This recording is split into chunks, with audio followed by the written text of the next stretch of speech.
Welcome to Hip Hop Now Podcast. If you're from the future, you know what to do. Get your ass out of here. Don't disrespect the legend. Hip hop is here to stay. Let's get right into the business. What up, y'all? I am your host, Vegas, and this is Hip Hop Now Podcast, a podcast specifically designed to keep you caught up on all things hip hop, music, and culture that happened throughout the week. Big shout out to the subscribers of this podcast. We are at 4,500 subscribers to the YouTube channel, and the goal for the year was 5,000.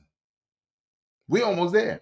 So, if you are not subscribed to this channel and you like the content, you dig it, and you want to see more, click that subscribe button on YouTube. Big shout out to the people who have been listening in audio form on all platforms, Apple Podcasts, Spotify, all that good stuff. The OGs in the game that have been listening, I appreciate y'all. Hope this podcast continues to serve as a service to you every week to just get caught up on hip hop. Now, granted, we live in a different world where maybe you're caught up on everything. Or maybe you like, I ain't got no time to be looking up the hip hops. Hey, I am your resource. Use me. Okay? Not in that way, but you know what I mean.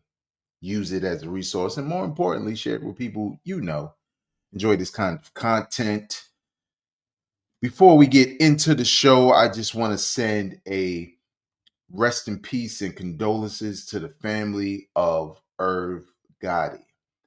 For those who don't know, Irv Gotti passed away recently after reportedly suffering a stroke. He was 54 years of age, closely linked to the label Murder Inc., obviously, with Ja Rule and Ashanti and all of that, but also a pivotal figure in the hip hop game as a producer, as a DJ, as a record exec that helped the careers of Jay-Z and DMX. And this was probably the first video that I saw where I actually got to see who Irv Gotti was. This is Mike Geronimo's. If you're listening via audio, this is Mike Geronimo's "It's Real." This family podcast. I ain't gonna say the word. Cassette single from 1994 on Blunt Records. And Irv Gotti, who is listed as DJ Irv for Top Dog Productions. In 1994, he produced this record, classic hip hop record for the heads who know. If you call yourself a head or connoisseur of hip hop, don't matter if you're old or young or whatever, do the knowledge on Mike Geronimo. He was a very dope dude back in the 90s. He did a dope Drink Champs. His first album was crazy, but this was the single. I went and bought it back then in 1994. But with Irv Gotti, with everything that's happened, it's unfortunate when things like this happen. You just don't know when your time will be up. You don't know. 54 is young. I don't care if you're 15 listening to this, 19, 20, whatever. When you hit 50 and somebody tell you, yeah, at 54, you will no longer be here, you feel like I got more time. Like, what's up? So appreciate the people around you. Tell them you love them. And appreciate the fact that you're here. Don't waste any time. That's kind of how I live my life. I don't waste anytime. If there's something fun I want to do, I'll do it. If there's something I want to experience and I have the means to experience it, I will do that. If there are things I don't want to deal with because it's negative energy, I won't, because I know that time is precious. And in Irv Gotti's short time on this planet, he did a lot that impacted a lot of people's lives, especially some in a positive way. So rest in peace to him. Big shout out to hiphopdx.com, hot97.com, and a couple of places where I'm getting these stories from. Let's get right into the business. So I talked about this last week. The Alchemist, 2 Chainz, and Larry June announced an album. They put out like I think like 2 or 3 singles. I think one video or two. I'm not sure. For a new collaborative album that they had coming out called "Life Is Beautiful." Uh, that album has been released. I've listened to it, and this is my review. The album is 11 songs, only 36 minutes and 53 seconds. From what I could tell and what I can remember, there are no features, but I don't think there should be any features. Alchemist on beats, Two Chainz and Larry June on the rhymes. Now, if you know my podcast and you know my review scale, or maybe not my scale, but my review process, is 3 listens, right? First listen, I'm just here to hear what's going on. Second listen, now it's time to really listen. Let me hear what them bars sound like. Let me hear what those beats sound like. How this concept all coming together? Is there a concept? Stuff like that. And the third listen is really just to confirm my thoughts. And my thoughts can be it's whack or I like it, right? So straight up, for those who don't like to hear breakdowns and stuff like that, I'll just say this. I think it's a cool album. It's a cool album early in the year that probably will people will forget about, soon. The minute we have bigger releases. And it's not because the project is terrible and I'm saying it's good. It's because we get so much music within a year that unless you put something out stellar, people will forget about it. By the time we get the end of the year and best of the years and stuff like that. Some people, most publications, hip hop publications do a good job of like keeping track of some of these things. But I'll say this. If you're not a fan of Alchemist beats of today, go on, hit the exit, fam. Go ahead. Get on out of here. Go. If you are not a fan of Larry June's disinterested rap style, go on, leave, man. Why you still here? Just get out. Just go, man. We don't need you. You're off the clock. If you're not ever been a fan of Two Chainz, why are you here? Okay. So if you don't like any of these guys and you don't like any of their output, don't go and listen to one track just so you can justify like not liking them. You didn't like them anyway. Okay. Now, if you're cool with them or you're a big fan, you may like this. Me, I can't say I'm the biggest Two Chainz fan. I wasn't a fan like that in his early stages, but then he showed me like he could spit when he's done features and stuff like that. So I like him a little bit more now. Alchemist goes without saying. I've always liked Alchemist. I don't necessarily like everything he does on the production side nowadays, but sometimes it's cool, sometimes it's blah, right? Larry June, I'm not a fan of the disinterested flow, but again, like I said last week, when he did one of the albums, I think it was in 2023 that he dropped, where the beats were more like ride to West Coast sounding, or down south really, but probably West Coast more than anything, sounding beats that I think fit his flow so much that I dug it. It was cool. This project is along those lines to me. I think there are no real surprises or standouts on the production, but that doesn't mean it's all bad. Some beats are better than others. Um, Larry June's performance is better in some cases than others, right? 1 minute he can sound like he's high out his mind, the next minute he sound kind of cool, right? Two Chains is just vibrant, like he exudes personality in his bars. And I think that's what helps me enjoy this project a little bit more. Because if Alchemist is on his dreary, drugged out, I'm not saying they drugged out, but that's how it sounds, right? It sounds like everybody high, right? If his beats sound like that and then Larry June sounds like that, I'll be bored very quick, But I think because Two Chains is in there, there's something. His rhymes are interesting, right? He just says interesting stuff. Now, if you're a bar king and you like, yo, this like ransom album, no, it's not. It's not for you. Go over there and do hip hop calculations. This is for everybody who want to cool out. So in general, it's a cool album. It's cool. It's no big deal. I just feel like, especially for me, we're about to get a whole bunch of albums heading into the spring and forget about the year. And I just feel like this is not an album that at any point, once we start to get other music as quick as like next week, that I'm gonna go back to. And I don't know if that's the worst thing in the world, but I think for some people this might be cool. You may listen to it more than I do. That's all I'm saying. I'm saying that's all I'm saying about it. Recently, I listened to, well, first of all, shout out to Neltron who sent me the interview that who did the interview? I was gonna say Rick Ross, but it's not Rick Rubin. Rick Rubin's podcast, which I love what he does with his commercials or ads. I love the style of it. Like that's creative. I might bite that, just do it in a different way.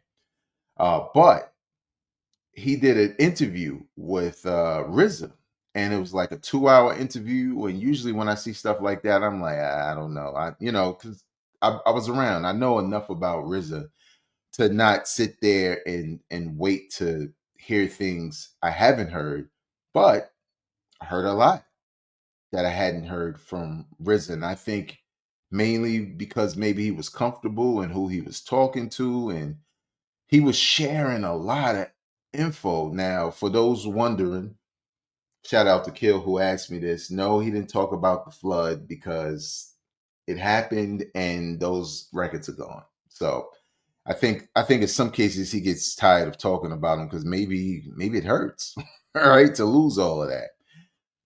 But it'd be dope if he like kept the damaged stuff and then technology got to a point where they were able to, by magic or osmosis or whatever, was able to like fix some of it.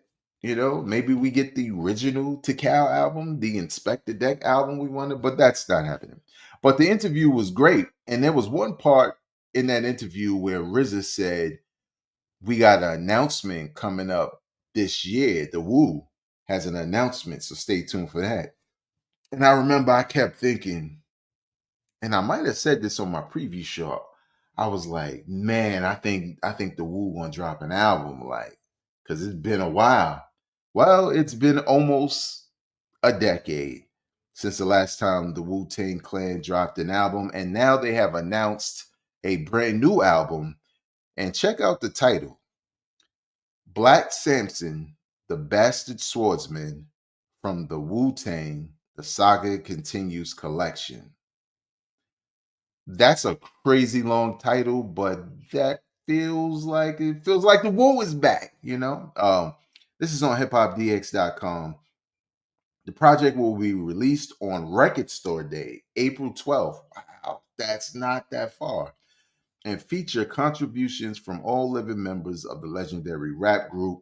The 12-track LP is in its entirety produced by Mathematics.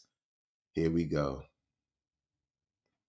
Mathematics does a great, I'm gonna pause right here, but Mathematics does a great job of making Wu-Tang sounding beats.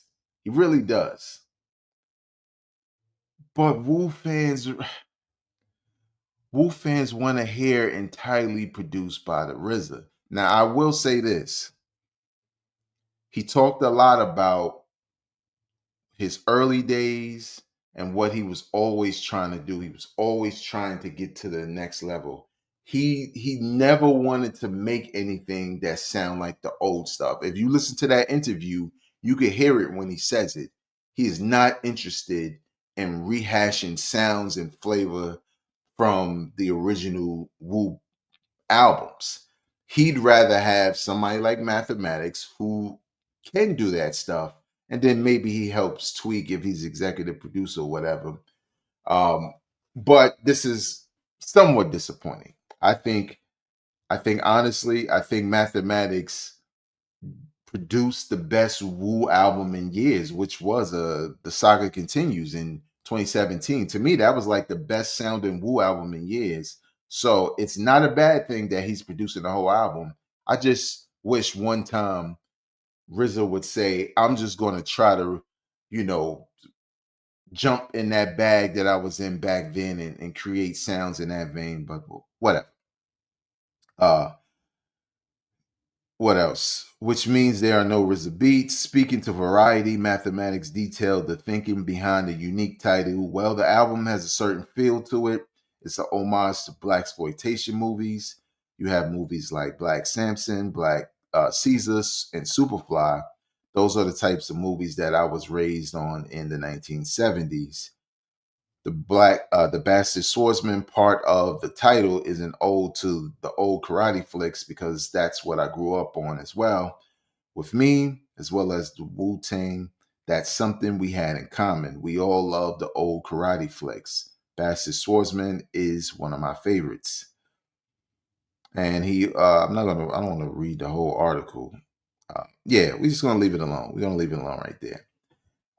My thoughts on it, I'm not mad, and I'm looking forward to it. Again, if you haven't heard Wu-Tang Clan's 2017 album, Saga Continues, do yourself a favor and go listen.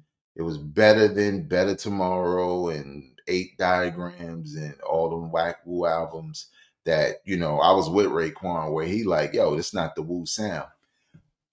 So it's in good hands production wise. And I like the theme because I feel like people like Ghost, Method Man, probably all of them, but Ghost, Ray, especially Ghost, will thrive on an album that has a theme like this because it's kind of the things they've always done with their music anyway. Whether they're talking about it or in skits or sampling stuff. So I'm definitely interested. I'm definitely looking forward to it. Um, I'm almost excited. Almost excited. What do you think? Are you excited for this new Wu-Tang album dropping in April on Record Store Day? You gonna get the vinyl and all of that? You gonna check it out, or are you tapped out from the Wu and you only listen to the first two albums because maybe you feel like those are the only ones that are good? I don't know. Leave your comments in the comment section below. And lastly, so I don't know if you were under a rock, but last Sunday the Grammy Awards took place, and as predicted in a lot of ways, but not really, but kind of, sort of, on this podcast, Not Like Us claimed 5 Grammys, and it was incredible to witness. And I don't watch award shows, so I didn't really watch the award shows. I catch the highlights. I follow timelines of other people watching and the Grammys, like Twitter feed and stuff like that, to kind of stay, updated. But obviously there were other winners. Like shout out to Rhapsody, who won a Grammy for one of her records off her new album. Doshi, who won rap hip hop album or rap album of the year. But when it came to the records and the video, Kendrick Lamar really won 5 Grammys for a diss record. And well, let's go over what those Grammys are for those who don't know. Best rap performance, right? That's one. Best rap song, I believe, is the other one. Best video, best song of like the song of the year, and record of the year. That's crazy. And some people say, oh, well, you know what, blah, blah, blah. These are not even rap. Those two aren't even rap categories. That means the competition was anybody, not just rappers. And for it to be a diss record, that's also calling Drake a PDF. Well, I mean, it's unprecedented, okay? That's what it is. It's unbelievable. We knew the song was popular. We knew it wasn't bots, right? Bots didn't vote, Drake. I'm sorry. Unless you're going to sue them, like, oh, they increased the bots on the award show, and that's how he got it. It is a statement that not only did he lose, but he lost in epic fashion. a dude diss you. He had a couple diss records, but he diss you, and one of those songs, the last song he puts out about you, wins 5 Grammys. That is crazy. That is crazy in itself. Not an album, right? Not an incredible album that had a whole bunch of videos, blah blah blah, and just by accident, Not Like Us is on there, and it also wins. No, the song only. Crazy. And what made the situation even crazier is you in the Grammys, man, they must not like Drake. They must not like him because they were making sure to capture not just certain people, but to show you that everybody was into it who mattered. Beyonce bopping to it, like, yeah, this is my joint. Taylor Swift got the broom sweep. She putting up the glass, like toasting to Kendrick. I mean, she was sauced up as she always is, but I'm saying, first of all, go birds.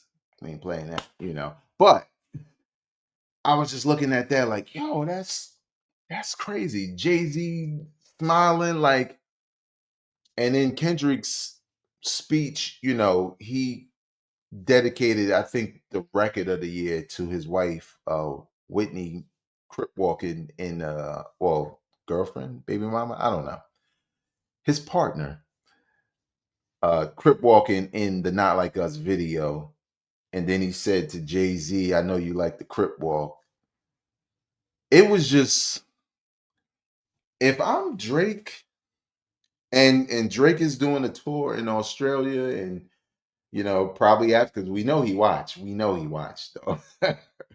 He comes out on stage with if you ever saw the television series, the Netflix series that's now on Disney Plus, Luke Cage, where you know his signature was like this hoodie he was wearing that had bullet holes in it.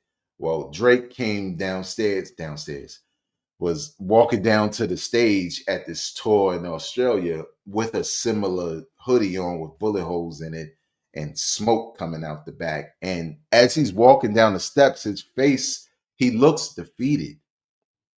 But you know what it is. He's playing the victim. And again, we're not going to rewrite history. Drake was asking Kendrick for this drop. He wanted him to drop so bad. He was trolling on IG. He was putting it in diss records. He was like, drop.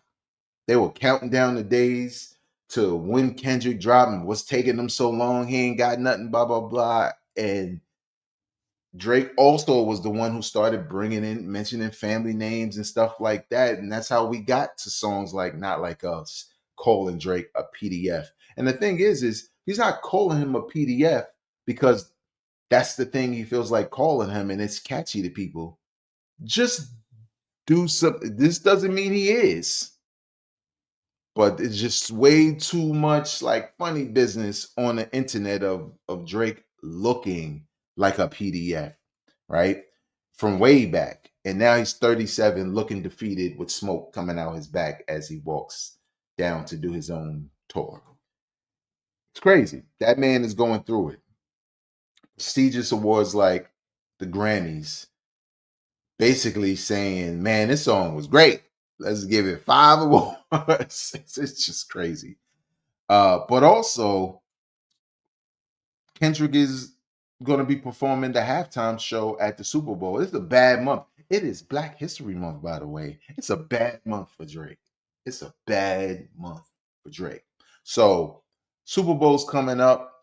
Apple Music conducted a interview with Kendrick Lamar, and he was asked a couple of questions that weren't necessarily direct, like, yo, what you think about when Drake did this, but were more so about the song Not Like Us, and his thoughts about winning 5 Grammys for essentially a battle record, a diss record, not a beef, a battle. He said this, and I quote, my intent from day one was to always keep the nature of hip hop as a sport. I don't care how much MFs look at it as far as a collaborative effort. That's cool too, but I love when artists grit their teeth. I still watch battle raps. I still watch Smack URL, from Murder Mook to Loaded Lux to Tay Rock to my bro Daylight. This has always been the core definition of who I am. I don't think it was a thing for this year. I think it was just a continuation of what I've been doing. And then he added, what I will say about this year was more from a space where I think a lot of people were putting rap to the back, and you didn't see that grit, you didn't see that bite anymore. Obviously, you can check out the interview. It's on YouTube. It's on like Hot 97 joint, because I think Ebro did the interview with somebody else. Uh, I forget her name, but do we agree with him? Of course. If you're a hip hop head, of course, hip hop, this is what people, whether you're young and you just don't know, or you are outside of the culture, you may think because you like the records and you followed the beef that you're inside, but you are outside until you are approved by real hip hop heads, because hip hop is different from other genres of music. It has always been about being competitive, being the best. Sure, you can go to other genres of music and find people who are trying to be the best in music, but with hip hop, it's an actual battle all the time. It's just that sometimes it becomes a direct battle, where now you have to show up and you have to show up. Shout out to the YouTuber Screwface, who said, he says hip hop is a sport. And he also said something that I also agree with. It's like, yo, before record deals, MCs battled each other. Like, that was commonplace.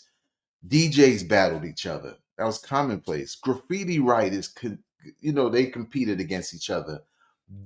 Break dancers still, but especially before record contracts, battled each other. So that's all this is. And Drake himself said on LeBron James's The Shop, or whatever that joint is called, um, podcast or whatever, he said this following the Pusha T back and forth, that I study battle rap for a living. No, you don't. No, you don't. You watch it. You're a fan of it. You have triumphed at it. But when met with guys, and I thought Meek Mill was one of those guys, but I think he was feeling himself to one. He took too long, and Drake got him. But against guys who were raised in this, and that's what Kendrick is saying. This isn't new. This is a continuation of what I've already been doing all the time. So I think it's dope. I'm looking forward to the halftime show on this very channel on YouTube, and obviously the audio will be available later. Me and the homie Ak are going to do a reaction video to the Super Bowl halftime show, because I feel like it's going to be enough that a reaction is warranted. If it's not, maybe it's just a quick pop in and, yo, it was dope and blah blah blah. But with Kendrick Lamar, I gotta believe that it's going to be something exceptional, because it's not just about the music with him, it's about the visual presentation and the performance. So coming off of 5 Grammys off of this record, it's going to be a hell of a week. Go Birds. You can follow me on all social media platforms at Vegas World INC. Of course, subscribe to the podcast, whether you listen in audio form or right here on YouTube. Subscribe, hit the like button, comment. I read the comments, but more importantly, share it with people you know enjoy this kind of content. Until next time, y'all, I'm not a critic, I'm a fan. Peace.